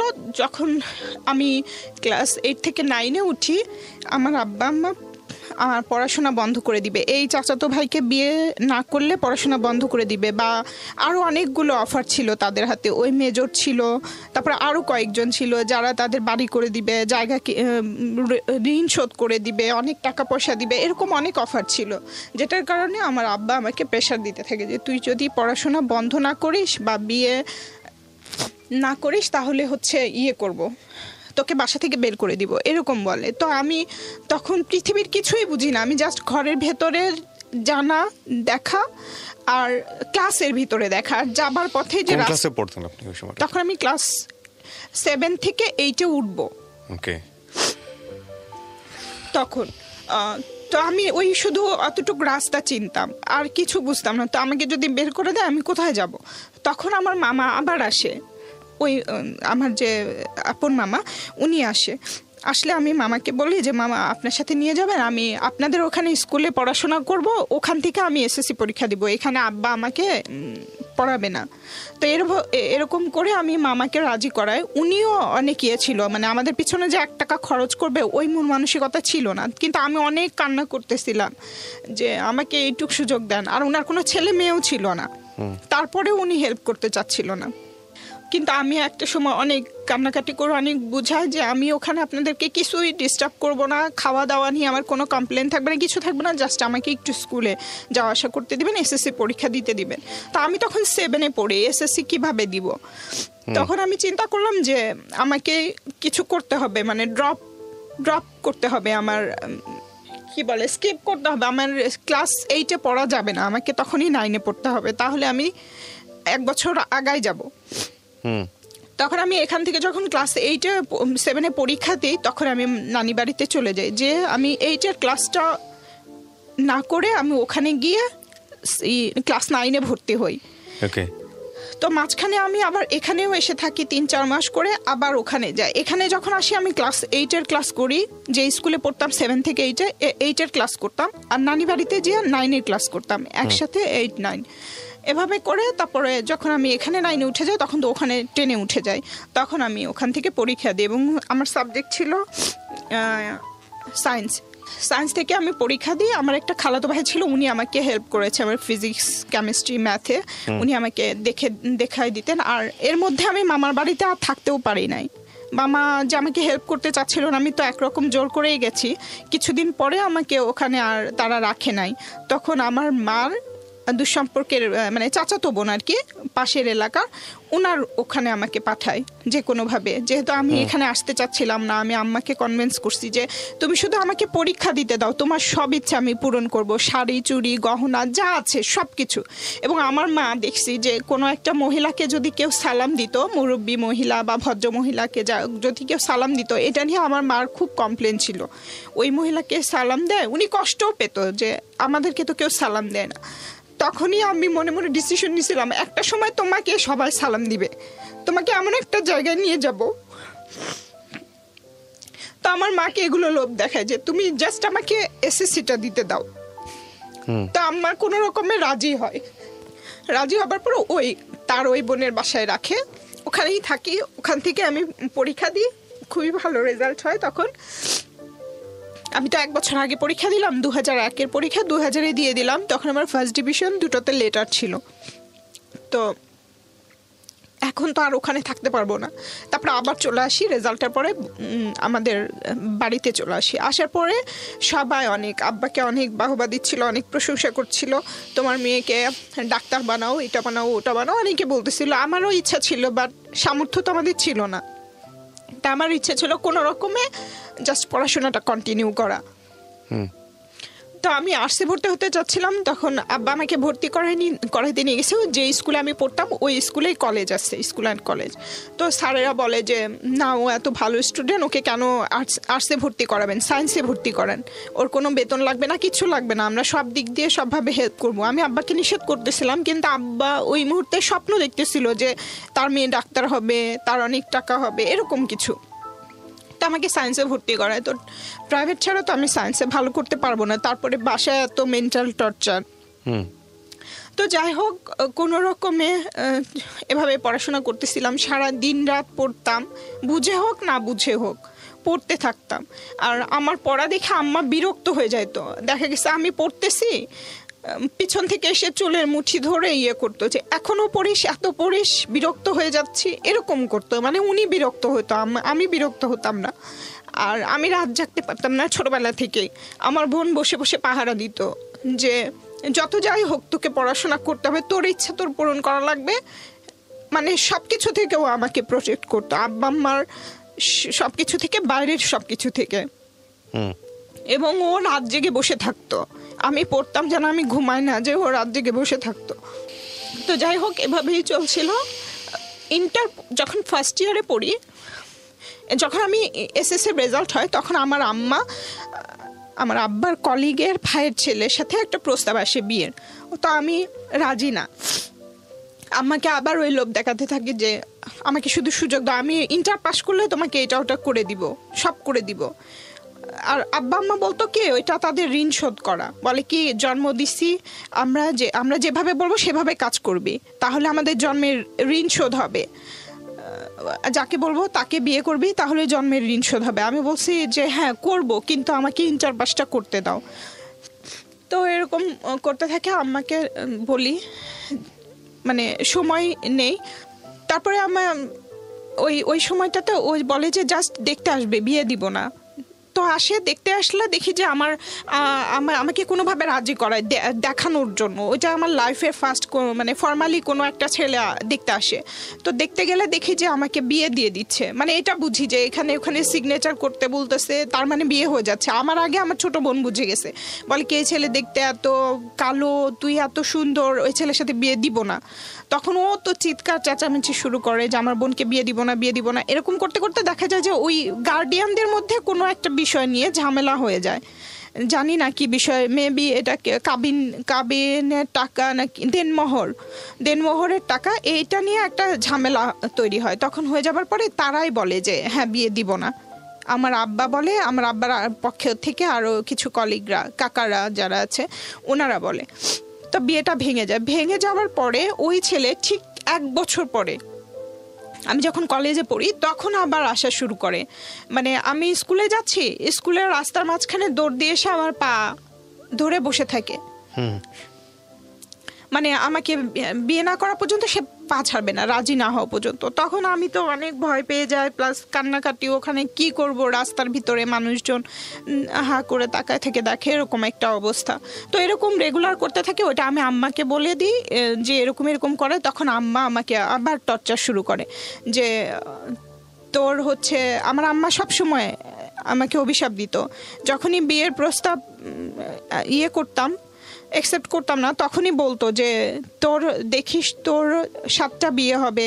বাজে বাজে কথা বলতো। হ্যাঁ বাজে, খুবই বাজে বাজে অভিশাপ দিত আর কি সব সময়। কিন্তু আমি কিছু মনে করতাম না, তাও তো আমাকে সুযোগ দেয়া হচ্ছে, এটার জন্য আমি কিছু মনে করতাম না। তো আম্মা এটা করতে করে, আমি রাজি হই না। মাঝখানে একটা ঘটনা ঘটে যায়, সেটা হচ্ছে আমার আম্মার যেসব বাসায় আমরা ভাড়া থাকতাম, আম্মা কেন জানি ওই বাড়িওয়ালার ছেলেদেরকে টার্গেট করতো আমাদের জন্য, যে একটা প্রেমের রিলেশন হয়ে যাক বা বিয়ে পর্যন্ত যাক, সেটা এরকম চাইতো আম্মা। হয়তো ওনার ধারণা ছিল বাড়িওয়ালা ছেলে হলে ওনাকে সারা জীবন ওনাদের বাসায় থাকতে দিবে, এরকম একটা কিছু, জানি না, অযৌক্তিক এবং অবাস্তব কিছু আশা করতো আর কি। তো মাঝখানে আমরা যে বাসায় ভাড়া থাকতাম, ওইটার বাথরুম টয়লেটটা ছিল অনেক দূরে, বাসার বাহিরে। তো আমি কখনোই রাতে, আমার যত কষ্টই হোক, আমি রাতে বাথরুমে যেতাম না, কারণ আমার আম্মাকে ডাকলে উনি আমাদের সাথে যাইতো না, মানে উনি তার ঘুম নষ্ট করে আমাদের সাথে যেতে পারবে না ওখানে। তো অত দূরে তো একা একটা মেয়ের পক্ষে যাওয়া সম্ভব না, তো আমি যেতাম না বাথরুমে। কিন্তু আমার ওই বোন তো কাউকে ভয়ও করতো না, কিচ্ছু কেয়ারও করতো না, কিচ্ছু করতো না, ওর যা ইচ্ছা হতো তাই করতো। তো তখন ওই বিয়েতে আব্বা আমাকে অনেক প্রেশার করে যে বিয়ে দেওয়ার জন্য। একটা সময় দেখা যায় আবার সে আগের মতো করে বাসা থেকে বের করে দিবে। তো তখন আমি কোথায় যাব? আমি তো কাউকে চিনি না, কোনো আত্মীয় স্বজন নাই, ফোন ছিল না যে মামা যখন আসবে তখন তার সাথে যোগাযোগ হবে, তাছাড়া তো যোগাযোগের কোনো বই ছিল না, তাহলে আমি কি করব? তো তখন আমি বাধ্য হই বিয়ে করতে, যে ঠিক আছে আমি বিয়ে করব। তখন আমি ফার্স্ট ইয়ারে পড়ি, আমাকে 1 বছর সুযোগ দিবে, আমি এখানে থেকে আমার ইন্টার পরীক্ষা শেষ করে তারপরে আমি ওই ছেলের সাথে যাব বা সংসার করব, এরকম একটা শর্ত ছিল। আব্বা আম্মাকে বলি যে এটা যদি হয় তাহলে আমি বিয়ে করব। তো বলে আচ্ছা ঠিক আছে, এবং বিয়ে দেওয়া হয়। বিয়ে দেওয়ার পরে ওই ছেলে একটাই ছেলে ছিল, এবং আম্মাকে কিছু লোভ দেখাইছিল মেবি, পরে যেটা জানতে পারি যে ওই ছেলের অনেক সম্পদ, সে একাই, একটা শুধু বোন আছে, সবকিছু তার হবে, সেখান থেকে আমাদেরকে অনেক কিছু দিবে, এরকম কিছু আর কি। তো বিয়ে হয়, বিয়ের পরে যেদিন বিয়ে হয় সেদিনই আমাকে ওখানে পাঠানোর জন্য জোর করা হয়। ওই ছেলেও নিয়ে যাবে, আমার আম্মাও পাঠিয়ে দিবে। তখন আমি বললাম যে এরকম তো কথা ছিল না। যাই হোক গেলাম, যাবার পরে 1 সপ্তাহ থেকে এলাম, এরপরে আবার 2 বার গেছি, 1 সপ্তাহ থাকছি, এবং এই যে 2-3 বার যাওয়া হলো, এর মাঝখানে আমি ওই ছেলেটার অনেক কিছু দেখেছি। ওখান থেকে আমি পালায় চলে আসি, এবং আমি চেষ্টা করেছিলাম যে আমি পরীক্ষাটা এখানে থেকে দিব, দেন তারপরে আবার তার সাথে সংসার করব, এরকম একটা প্ল্যান ছিল। বাট আমার মা সেটা হতে দিবে না, বলছে যেহেতু তাদের প্ল্যান সাকসেস হয় না তাই আমাকে ওখান থেকে ডিভোর্স দিয়ে নিবে। কিন্তু এইটা নিয়ে ওই ছেলেটা আমাকে ডিভোর্স দিবে না, আমার আব্বা আম্মা চায় ডিভোর্স। এটা নিয়ে অনেক ঝামেলা হচ্ছিল, অনেক বেশি ঝামেলা হচ্ছিল, এবং সবকিছুতে প্রোটেক্ট করতেছিল আমার বোন আমাকে। আমার পক্ষে শুধুমাত্র সেই ছিল, আর কেউ ছিল না। আপনার ছোট? জি, আমার ছোট বোন। তো আর আমার 3 নাম্বার ছোট বোন যেটা, সেটা পুরোই আমার বিপক্ষে ছিল, আমার মায়ের পক্ষে ছিল। তো সে আমাকে ঘরের ভিতরে বন্ধ করে রাখছে, একটা ঘরের ভিতরে, এমনকি আমাকে সারাদিন বন্ধ করে রাখছে, আমাকে বাথরুমেও যেতে দেয় না। যে আমি যদি ওই ছেলের সাথে চলে যাই বা অন্য কোথাও চলে যাই বা ওই ছেলের সাথেই সংসার করি, এরকম কথা চিন্তা করে আমাকে বন্ধ করে রাখছে, আমি যেন কিছু করতে না পারি। আমাকে বাথরুমেও যেতে দেওয়া হচ্ছে। তারপর এদিকে আমার বোন এই ঝামেলা দেখে, মানে ওই ছেলেটা আমার বোনকে মারপিটও করে, তো ওর অনেক জেদ ছিল, ও চাচ্ছিল যে একদম ওই ছেলেকে খুন করে ফেলবে, এরকম মানে বটি টটি নিয়ে মারামারি, এরকম একটা অবস্থা। আমি তো ঘরের ভিতরে বন্ধ। যাই হোক, আমার ওই বোনকে মারছে, অনেক বাজে বাজে কথা বলছে ওই যে আগের ঘটনাটা নিয়ে। এই কথাগুলো বলার পরে ওর যে চেপে যায়, যে কি করবে জানে না। তখন সে পাশের গ্রামে একটা ছেলে, এটাও একটা বাড়িওয়ালার ছেলে, আমি যখন থাকি না বাসায় তখন এই ঘটনাগুলো ঘটে। যেমন আমার বোনের বিয়ে দিছিল, তখন আমি বাসায় ছিলাম না। তারপরে আমার যখন এই ছেলের সাথে সম্পর্ক, আমি যখন আমার বিয়ের পরে শ্বশুর বাড়িতে গেলাম, তখন এই ছেলের সাথে রিলেশন হয়েছে, আমি কিছুই জানতাম না, এবং এই সব কিছু আমার মায়ের প্রশ্রয়েই হয়েছে। তো ওই ছেলের কাছে গেছি যে আমি তো এরকম সমস্যা, আপনি কি আমাকে বিয়ে করবেন? তাহলে আমি এই ঝামেলার ভিতরে আর থাকতে চাই না, আপনি বলছিলেন আমাকে বিয়ে করবেন। তো ওই ছেলে রাজি, হ্যাঁ বিয়ে করবো। বাট ওই ছেলের মা এসে ওখানে আমার বোনকে আবার মারপিট করে। তো এরকম করলে ও ওখানে যখন চলে যায়, আমি দরজা খোলার সুযোগ পেয়ে আমি ওই আমার বাসা থেকে আমি বের হয়ে যাই। কিন্তু কোথায় যাব? আমার একটা পাতানো বাবা ছিল ওই এলাকারই, হাজির সাহেব, ওনার বাসায় আমরা ভাড়া থাকতাম। ওনার বাসার অ্যাড্রেস আমি জানতাম, আর কারো অ্যাড্রেস জানতাম না। ওখান থেকে অন্য থানায়, আর একটা থানায়, ওই অ্যাড্রেসটা আমার মাথায় ছিল। তখন আমি বের হয়ে ওখানে চলে গেছি যে এত ঝামেলার মধ্যে আমি আর থাকবো না, যেদিকে দুই চোখ যায় সেদিকে চলে যাব। তো ওই অ্যাড্রেসটা আমি জানতাম, ওখানে গেছি। যাবার পরের দিন সকালে নানা বলতেছে যে তুই না বলে চলে আসছিস, বাসায় এরকম গ্যাঞ্জাম, টেনশন করবে সবাই, চল তোকে রেখে আসি। ওই দিন রাতে আমি ওখানে ছিলাম। তো নানা আমাকে পরের দিন নিয়ে আসছে। নিয়ে আসার পরে দেখি যে আমার আব্বা আম্মা সবাই হসপিটালে আমার বোনকে নিয়ে গেছে। তখন আমি শুনলাম যে কি হয়েছে, তখন সবাই বললো যে তোমার বোন এরকম বিষ খাইছে। বিষ কোথায় পাইলো? তখন আমি চিন্তা করতেছিলাম বিষ কোথায় পেলো এসে। তারপর আমিও নানাকে নিয়ে হসপিটালে গেলাম, যে দেখি সত্যি সত্যি মারা গেছে। ও, জীবনটা আপনাকে সাপোর্ট করতো? My goodness. কত বছরের জুনিয়র ছিল আপনার? 2.5 বছর। ওহো। ও বলতো যে তুই চিন্তা করিস না, তুই পড়াশোনা কর। আমিও তো পড়াশোনা, আমি ভালো রেজাল্ট করি না, বাট পড়াশোনা যদি করি বা বড় হয়ে যদি কোনো কাজ করি, তাহলে সুন্দর একটা শোকেস বানাবো, আর সেই শোকেসের ভিতরে তোকে ঢুকায় রাখবো, তাহলে আর কেউ বিয়েও করতে পারবে না। পরে ও মারা গেছে। তারপরে যাই হোক, মারা যাবার পরে দাফন হয়েছে, পোস্টমর্টম করতে চাইছিল আমার আম্মা আর ছোট বোন। এরা পোস্টমর্টম করতে দেয়নি। এরা পুলিশকে কি যেন বলছে, পুলিশরা আর পোস্টমর্টম করে নাই। কি বলছে জানি না, শুধু সবাই বলতেছে তোমার বোনের এত বুদ্ধি, ওর একটা কথাই পুলিশ আর পোস্টমর্টম করলো না। তারপরে এলাকার কয়েকজন মহিলা, মানে এলাকার বলতে যে বাসা আমরা ভাড়া থাকতাম, ওই বাড়িওয়ালার বোন, উনি অনেক উঁচা লম্বা, উনার 3টা মেয়ে আছে আমাদের মতো, আম্মার মতোই বয়স। উনি এসে বলতেছে তোমার বোনের এত জেদ আর এত শক্তি, আমরা 3 জন মহিলা মিলায় তাকে চেষ্টা করছি বমি করানোর, সে বমি করবে না। দাঁতের সাথে দাঁত লাগা রাখছে, 3টা মহিলা দাঁত ধরে টানাটানি করতেছে, একজন বুকের উপরে বসে আছে, 2 হাত ধরে আছে 2 জন, তারপরেও শক্তিতে তার সাথে পারতেছিল না। তো তখন আমি বুঝছি যে কতটা জেদ আর রাগে সে মারা গেছে বা বাধ্য হয়েছে। তো পরে যখন আম্মার কাছে জিজ্ঞেস করলাম যে আম্মা কি হয়েছিল আমাকে একটু বলো, তখন বলতেছে যে এই সব ঘটনা, ওই যে আমার বোনকে মারছে, তারপরে ওই বাড়িওয়ালার বোন ওই পাশের গ্রামে গেলে মারছে বা মারপিট করছে, এটা নিয়ে মেম্বারের কানে গেছে, মেম্বার বিচার করতে আসছে। আসার পরে মেম্বার অনেক আজে বাজে কথা বলছে, ও রাগের চোটে হচ্ছে ঘরের ভেতরে ঢুকে এটা খাইছে, আমার আম্মা আমাকে বলতেছে। তখন আমি বললাম তাহলে ও ঔষধ পাইলো কোথায়? বলতেছে কে জানে কোথায় পাইছে, হয়তো কারো কাছ থেকে আনছে বা ওই ছেলেই দিছে যে খেয়ে মরে যাও, এরকম কিছু। সো আম্মা যেভাবে বলছিল ঘটনাটা যে এভাবে এভাবে মারা গেছে, আমার কোনোভাবে বিশ্বাস হচ্ছিল না, কারণ আমাদের দরজাটা ছিল অনেক নড়বড়ে এবং চারপাশের যে বর্ডারটা ওইটা টিন দেয়া ছিল, টিনের বেড়া ছিল যেটাকে বলে। তো ওইটা আমার আম্মা এক ধাক্কা দিলে দরজাও ভেঙে যেত। আমার বোনকেও, আমার বোন নাকি বলছে যে এভাবে আমাকে বাজে কথা বলতেছে, আমি বিষ খেলাম আম্মা, আমি বিষ খেলাম, আমি মরে গেলাম, এরকম বলছিল। তো তখনও নাকি আম্মা বলছে আমি অনেক ধাক্কাধাক্কি করছি, দরজা খোলে নাই, ভাঙতে পারি নাই। ওই মেম্বার সাহেবকেও বলছে, সেও ভেঙে দেয় নাই, সে আরও অনেক আজে বাজে কথা বলে গেছে, এটার জন্য সে রাগ করে বিষ খেয়ে ফেলছে। বিষ কোথায় পাইলো? বলে কি জানি না কোথায় পাইছে, ও হয়তো বাইরে গেছিল, ওখান থেকে কোথাও থেকে কিনে নিয়ে আসছে, এরকম বলতেছিল। কিন্তু আমার বিশ্বাস হচ্ছিল না, বাট আমার কাছে তো কোনো প্রমাণ নাই, কারণ উনি আমাকে এবং আমার বোনকে অনেকবার এরকম সুযোগ করে দিয়েছে যে যখনই তাদের মত, তাদের সাথে করতাম না, তাদের মতের সাথে একমত হতাম না, তখনই বলতো যে ফ্যানের সাথে গলায় দড়ি দিয়ে মারা যা, তারপরে ওইখানে ইঁদুরের ঔষধ আছে খেয়ে মারা যা, এরকম বলতো। কিন্তু আমি কখনোই ওইগুলো চিন্তা করি নাই। আমার ওই বোন অনেক জেদি ছিল, ঠিক আছে, বাট এরকম একটা কাজ করবে ওটা আমার বিশ্বাস হচ্ছিল না। তো যাই হোক, যেহেতু হয়ে গেছে এখন তো কিছু করার নাই, আর আমার কথা বললেও তো কেউ তো বিশ্বাস করবে না, তো আমি কিছু বলি নাই। এবং আমার মা খুবই স্বাভাবিক কি ছিল, আব্বা একটু কষ্ট পাইছিল, বাট মা দেখা গেছে কয়েকদিন পরে খুবই স্বাভাবিক। এবং পরে যখন আমার বোন মারা গেল, এরপরে আমি ডিসিশন নিলাম যে আমি ডিভোর্স দিয়ে দিব, এই রিলেশন আর কন্টিনিউ করব না। তখন আম্মাকে বললাম, বলার পরে ডিভোর্স হয়ে গেল। ডিভোর্স হবার পরে যেই বাসাতে আমার বোন মারা গেল, ওই বাসার বাড়িওয়ালার ছেলে। ডিভোর্স বলতে আপনার ডিভোর্স হলো? হ্যাঁ, আমার ডিভোর্স হয়ে গেল।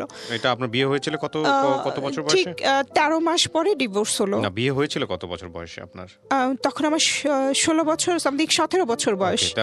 13 মাস পরে আপনার ডিভোর্স হয়ে গেল? হ্যাঁ, 13 মাস পরে আমার ডিভোর্স হয়ে গেল। তখন আপনি কিসে পড়তেন? তখন আমি ইন্টার সেকেন্ড ইয়ারে পড়ি। ওকে, ডিভোর্সের পর আপনি পড়াশোনা কন্টিনিউ করলেন? হ্যাঁ, পড়াশোনা ডিভোর্সের পরে আমি পড়াশোনা কন্টিনিউ করলাম। বলতে আমার বোন যখন মারা গেল তখন আমার মাথায় একটু প্রবলেম হচ্ছিল, মেন্টালি সমস্যা হচ্ছিল, আমি কোনো কিছু মনে রাখতে পারতেছিলাম না, আমি সবসময় অসুস্থ ফিল করতেছিলাম, একটু অন্যরকম, মানে পাগল কেমন হয় জানি না।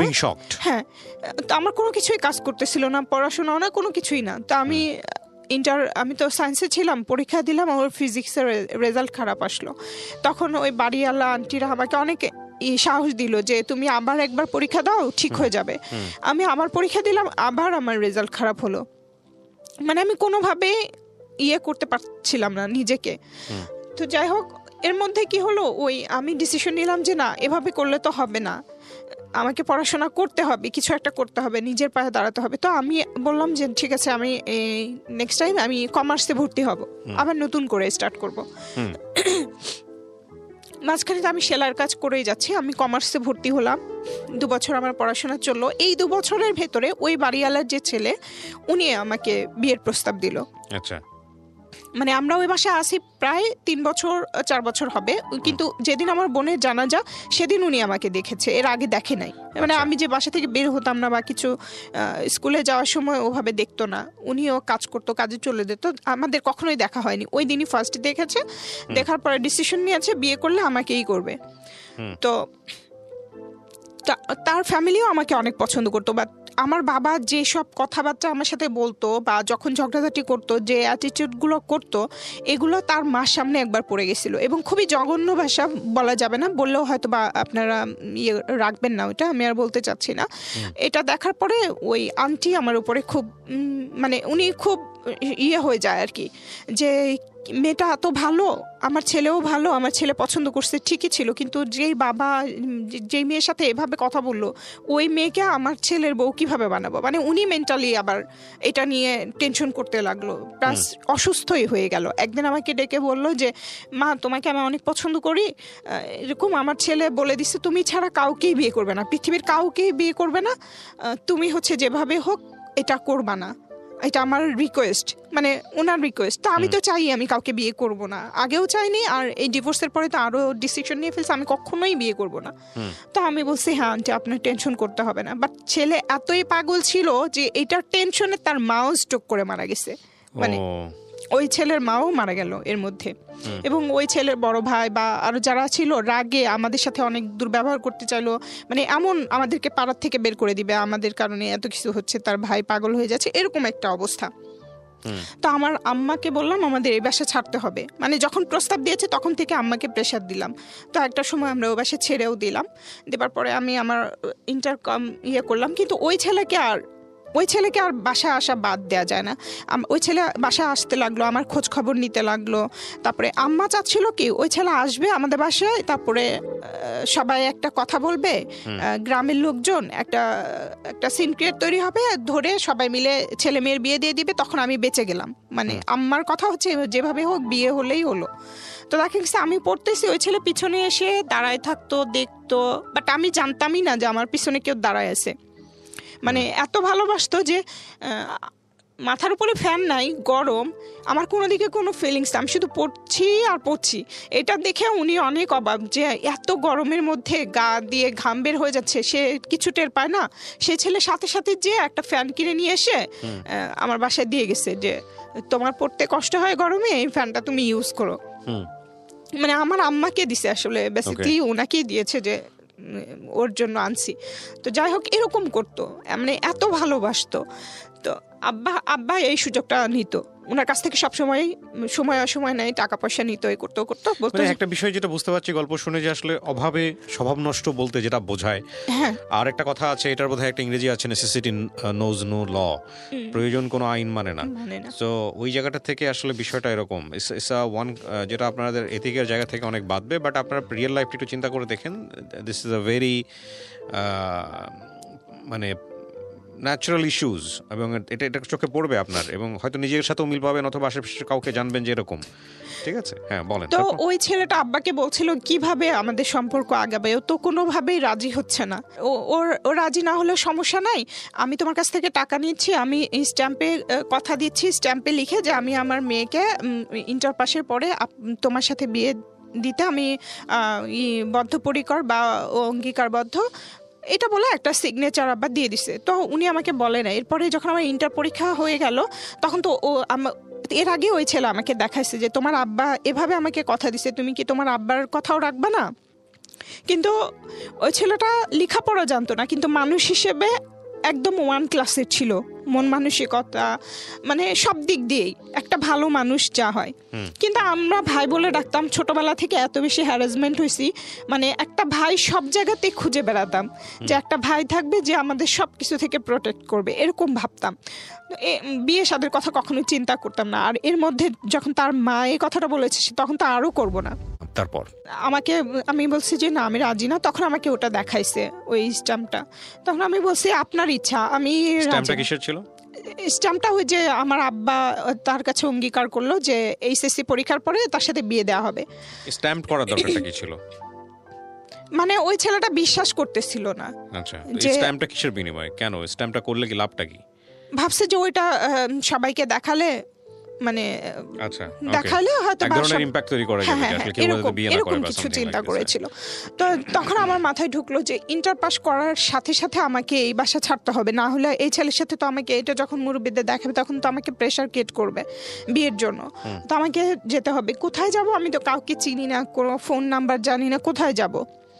তখন আমি আব্বার কাছ থেকে আমার ওই চাচাতো ভাই, যেই ভাইয়ের কথা বললাম, ওই চাচাতো ভাইয়ের ফোন নাম্বার নিয়ে ফোন দিলাম যে ভাইয়া এরকম আমি অ্যাডমিশন টেস্ট দিতে ঢাকা আসতে চাই, আপনি কি আমাকে একটু হেল্প করতে পারবেন কিনা?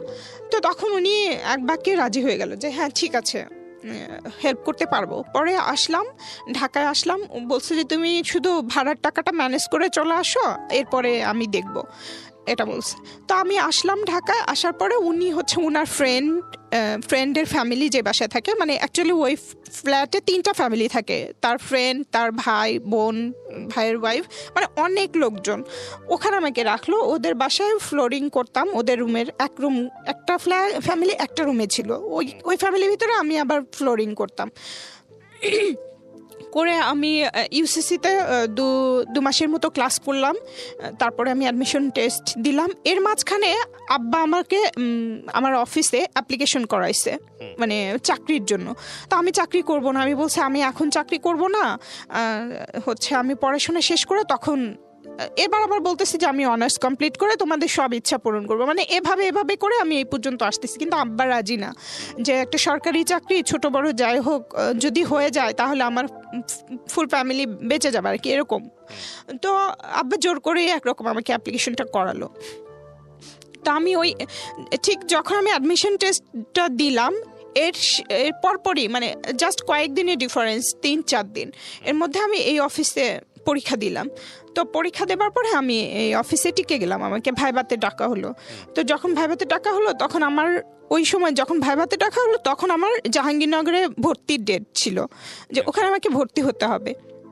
ওই ভাইটাই টাকা পয়সা দিচ্ছে, তো উনি হচ্ছে ভর্তি করাই দিবে। তো আব্বাকে বললাম, আব্বা ভর্তি হতে দিবে না, বলছে ওখানে ভর্তি হলে তো তুমি চাকরি করতে পারবে না, আর চাকরি করলে তো তুমি ওখানে যা পড়াশোনা করতে পারবে না, জাহাঙ্গীরনগর তো অনেক দূরে, মানে কোনোভাবেই না। তখন আমাকে অনেকভাবে চেষ্টা করলো, ফ্যামিলি বাঁচাতে হবে, মানে অনেক রকম। তখন আমিও চিন্তা করলাম যে তাহলে তো কি হবে, তাহলে আমার চাকরিটাই করতে হবে, আমার ইউনিভার্সিটি ছেড়ে দিতে হবে, আমার সারা জীবনের স্বপ্ন যেটা ছিল। তো পরে আমি চাকরিতে জয়েন করলাম 2006 সালে ডিসেম্বর মাসে।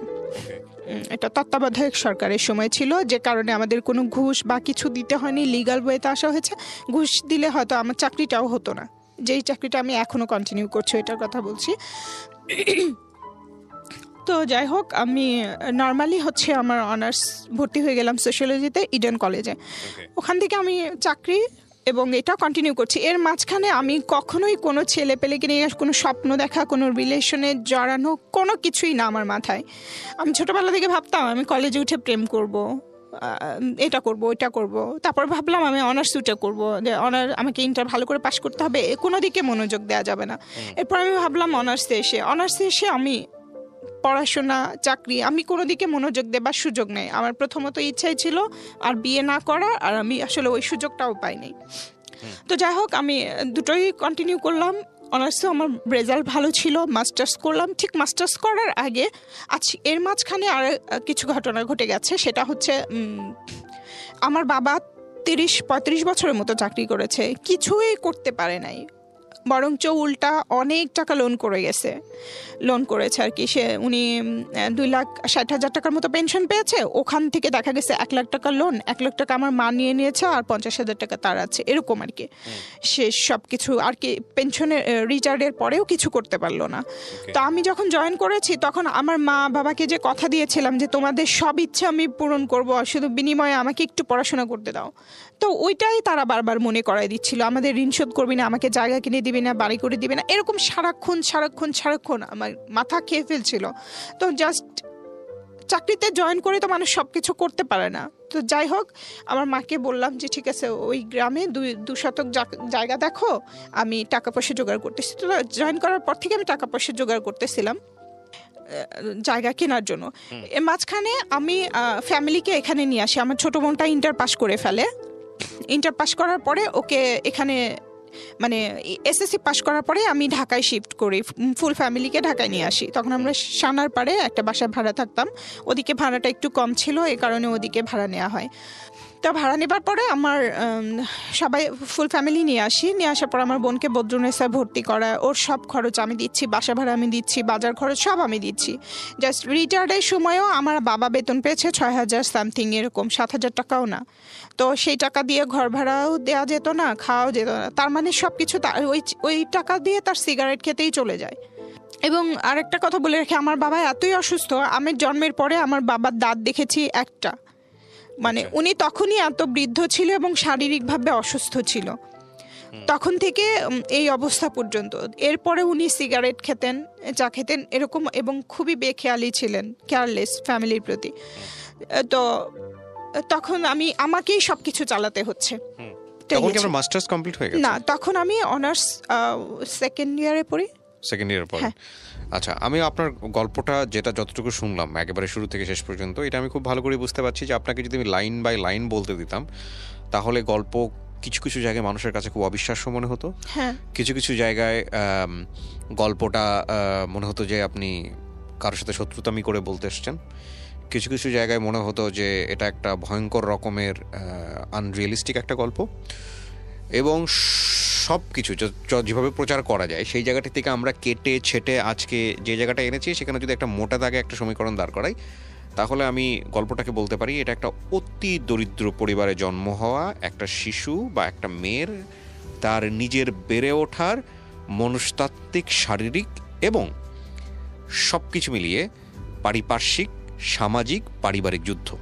ডেফিনেটলি আপনি ওইরকম একটা পরিবার থেকে এসে যদি আপনি ইডেন কলেজের মতো জায়গাতে সোশিওলজিতে মাস্টার্স কমপ্লিট করে থাকেন, ঢাকা ইউনিভার্সিটি থেকে মাস্টার্স করেছি, পরে আপনি যদি ঢাকা ইউনিভার্সিটি থেকে মাস্টার্স করে থাকেন তাহলে আমি মনে করি যে আপনি হিমালয়ের চূড়ায় বেশ কয়েকবার উঠেছেন। এটা হচ্ছে আমার জায়গা থেকে। এবং এটাই আমার মা এবং বোন আর ভাই এখন সহ্য করতে পারছেন। আমার মা দ্যাটস ফাইন, ওটা ফ্যামিলি ডিলেমাতে না যাই আমরা। অনেক কিছু আছে যেগুলো হয়তো আপনার বললে এটা ফ্যামিলিগতভাবে এরা যত কিছু হোক না কেন বলছি স্যার, আমি এখানে একটু বলতে চাই, যখন আমি আমার এই গভর্নমেন্ট কোয়ার্টারটা পাই এর মধ্যে কিন্তু আমার বোনের চাকরি হয়ে গেছে এখানে। আমি আপনাকে একটা কথা বলি, আমি আপনার গল্পে যদি কোনো মেসেজ বের করতে চাই, আপনি যেটা বলছিলাম, আমি তো ইন্টারাপ্ট করছি কারণ আমি জানি আপনার গল্প যদি আমি বলতে দিতে চাই আপনার ঘন্টার পর ঘন্টা চলে যাবে, বলা শেষ হবে না। আর এর দিন শেষে আসলে গল্প একটা জগা খিচুড়ি জায়গায় চলে যাবে, কারণ আপনি যেভাবে রিয়েল লাইফটাকে এইভাবে আনতে চাচ্ছেন সেখানে আমি যদি বলি যে একটা ব্রডার মেসেজটা কি, সেই মেসেজের জায়গাটা হারায় যাবে। আমি বরং এই জায়গাটাই বড় করে দেখতে চাই যে আপনি খুবই জঘন্য, আপনার কথা যদি সত্যি হয়ে থাকে, আপনি খুবই জঘন্য একটা পরিবারে বা পরিবেশের মধ্যে বড় হয়েছেন, যেটা আপনার কথা যদি সত্য হয়ে থাকে, যেটা প্রুফ করার কোনো সুযোগ নাই, যেটা আপনি বারবারই বলছিলেন যে মা আপনার সাথে প্রপার জাস্টিস করেনি, বাবা আপনার সাথে প্রপার জাস্টিস করেনি। কিন্তু হয় কি, আমাদের মিডিয়াতে আমরা বাবা মাকে যেভাবে ফোকাস করি বা যেভাবে দেখে অভ্যস্ত নাটক, সিনেমা বা সমস্ত জায়গাতে, সেখানে এইসব রিয়েলিস্টিক কথা মানুষ খুব একটা সহজে নিতে পারবে না। কিন্তু নিজে যদি নিজের জায়গা থেকে চিন্তা করে দেখে বা অন্য জায়গা থেকে যদি চিন্তা করে যে আসলে এগুলো মানুষের জীবনে হয় কিনা, তখন কিন্তু খুব সহজেই উত্তরটা পেয়ে যাবে যে হ্যাঁ, দ্যাট ইজ অ্যাবসলিউটলি ট্রু। তো আমি সেই জায়গা থেকে একটু জিনিস বলতে চাই যে স্ক্যাটার্ডলি কোনো কিছু না করে, কারণ আমাদের প্রত্যেকটা গল্পেরই তো একটা মেসেজ থাকে, সেই মেসেজের জায়গা থেকে আমরা দুটো জায়গায় এসে ফিনিশিং লাইন টানতে চাই। একটা হচ্ছে আপনার গল্পের মধ্যে যত আপস অ্যান্ড ডাউন, যত কিছুই হয়েছে, যত অপ্রীতিকর ঘটনা ঘটেছে, শেষ পর্যন্ত আপনি আপনার গন্তব্য থেকে বিচ্যুত হননি। আপনি লেখাপড়া করেছেন, আপনি এখন সরকারি একটা জব করেন, আমি যদি ভুল না করে থাকি, রাইট? হ্যাঁ, এখন তারা চাচ্ছে যে তারা চাওয়ার যে ঘটনা আমি যেতেই চাই না। হ্যাঁ, তারা আপনার জীবনে কখনোই ভালো চায়নি, এটা আপনার কথা যদি হয়ে থাকে তাহলে এটাই সত্য। কিন্তু এটা কতটুকু সত্য কতটুকু মিথ্যা এটা আপনি ভালো জানেন। আমি ওই জায়গাটায় যেতেই চাচ্ছি না। আমি যেতে চাচ্ছি যে আপনার এই চাওয়া না চাওয়া এই রকম তিক্ত পরিবেশের মধ্যে আপনার কথা যদি সত্য হয়ে থাকে, আপনি মাস্টার্স পাস করেছেন ঢাকা ইউনিভার্সিটি থেকে, অনার্স করেছেন ইডেন থেকে, এবং শেষ পর্যন্ত আপনি একটা গভর্নমেন্ট জব করছেন, রাইট? তো আপনাকে মুখে বলতে হবে, কারণ আপনার মাথায় ইশারা দেখে লোকজন বুঝতে পারবে না। করেছেন তো? হ্যাঁ, করেছে। এটা যদি করে থাকেন তাহলে definitely it's your achievement. We want to focus the achievement. আপনি যে ধরনের পরিবারের কথা বলছেন সে ধরনের পরিবার একটা মেয়ে বড় হলে তাদের দ্বারা খুব বেশি দূর আগাতে পারে না। সুইসাইডের মতো ঘটনা ঘটে, যেটা আপনার বোনের ক্ষেত্রে ঘটেছে। তো আপনার বাবা বেঁচে নাই, এটাও আমি জানি। তো সব কিছু মিলিয়ে what ever the situation is that, আপনি কিছু না কিছু অ্যাচিভ করেছেন। আপনি আজকে এখানে এসে বলতে পারেন, অনেক মেয়ে সেটা বলতে পারে না, এবং আমরা চাইলেও সব কিছু পোর্ট্রে করতে পারি না, ডেফিনেটলি পারি না। তো আমি যদি আপনাকে জাস্ট একটা প্রশ্ন করেই গল্পটা শেষ করব, কারণ আমরা অনেক লম্বা সময় নিয়েছি।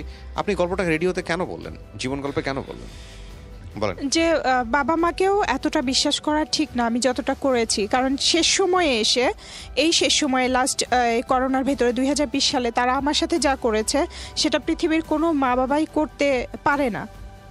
এটা আপনি মনে করেন যে বাবা মাকে এতটা বিশ্বাস করা উচিত না? হ্যাঁ, এতটা বিশ্বাস করা উচিত না, এবং বাবা মাকেও এতটা বিশ্বাস করা উচিত না আমার মতে। এবং আপনার জায়গাটা ঠিক আছে, আপনি আপনার মতো করে বলেছেন, কিন্তু এটা হয়তো সিচুয়েশনাল কেস। সিচুয়েশনাল বলতে আমি যেটা বোঝাচ্ছি, প্রিয় দর্শক এবং শ্রোতা, উনি যেটা বলেছে সেটা ব্রডার মেসেজে নেওয়া সম্ভব নয়, তবে এটা সিচুয়েশনাল বলতে আমি যেটা বোঝাচ্ছি যে এটা কারো কারো জীবনে চরম সত্য, কারো কারো জীবনে এটা অবিশ্বাস্য। কিন্তু বাবা মায়ের যেই চরিত্রায়ন আমাদের সমাজে বা আমাদের ধর্মীয় জায়গাতে, সেখানে এটা কোনোভাবেই আমরা নিতে পারবো না যে বাবা মাকে আমরা বিশ্বাস করতে পারবো না, ডেফিনেটলি নট। এবং কারো কারো যেন শকিং হবে। তবে এটা ঠিক যে আমরা যদি, যেহেতু আপনার এই অনুষ্ঠানটা সব শ্রেণীর মানুষ শুনবে, সেজন্যই আমার ইন জেনারেল কথাটা বলা। হ্যাঁ, কিন্তু আপনার অভিজ্ঞতা থেকে আপনি হয়তো আপনার বাবা মাকে যেভাবে চিন্তা করেছেন সেটাই আপনি বলেছেন, কিন্তু পৃথিবীতে অসংখ্য সন্তান আছে যারা আপনার বাবা মার কথা বলবো না। এক্স্যাক্টলি, আমি সেটাই বলছিলাম যে পৃথিবীতে অসংখ্য সন্তান আছে যারা এই কথা শুনলে শকড হবে। না, আমি সব বাবা মার কথা বলি না, যে কিছু বাবা মা আছে যাদেরকে আসলে বিশ্বাস করা উচিত না, এবং তারা সব সময় আমার সাথে আমার বিশ্বাস, কিছু বাবা মার এক্সপেরিয়েন্স তো আপনার লাইফে নাই, আপনার লাইফে আপনার বাবা মার এক্সপেরিয়েন্সে আছে। তো সেই জায়গাটা থেকে শুধু একটা কথাই বলার আছে, সেটা হলো যে আমি যদি বড় করে কোনো কিছু দেখতে চাই, আপনি বলতেছেন এইটা, আপনার বাবা মাকে যদি পাশে বসানোর সুযোগ থাকতো তারাও হাজারটা কমপ্লেন আপনার বিরুদ্ধে দাঁড় করাতো তাদের মতো করে। তো আমরা ওই জাস্টিফিকেশনে যাব না, আমরা শুধু একটা জিনিসই বলতে চাই, আপনি যা অবস্থার মধ্যেই ছিলেন, মানসিকভাবে শারীরিকভাবে যে ধরনের টর্চার হয়েছেন, অনেক কিছু আমি আনতে পারিনি রেডিওতে, বাট আপনি অ্যাচিভ করেছেন। সেই অ্যাচিভের জায়গাটা আমি বড় করে দেখতে চাই। সো আজকে যদি স্মৃতির এই জিনিসটাকে একটু বড় করে দেখতে হয় আমাদেরকে, তাহলে আমরা বলবো যে তোমরা এই জিনিসটাকেই, বা যারা শিশু অবস্থায় আছো, পড়াশোনা করছো, তারা এই জিনিসটাকে বড় করে দেখো যে জীবনে একটা জায়গায় পৌঁছাতে হলে, মানে তুমি যদি তোমার ভয়েস রেইজ করতে চাও, তুমি যদি কথা বলতে চাও, তোমার ভয়েস যদি হাজার মানুষের কানে পৌঁছাতে চাও, তাহলে তোমাকে একটা জায়গায় যেতে হবে, একটা জায়গায় পৌঁছাতে হবে।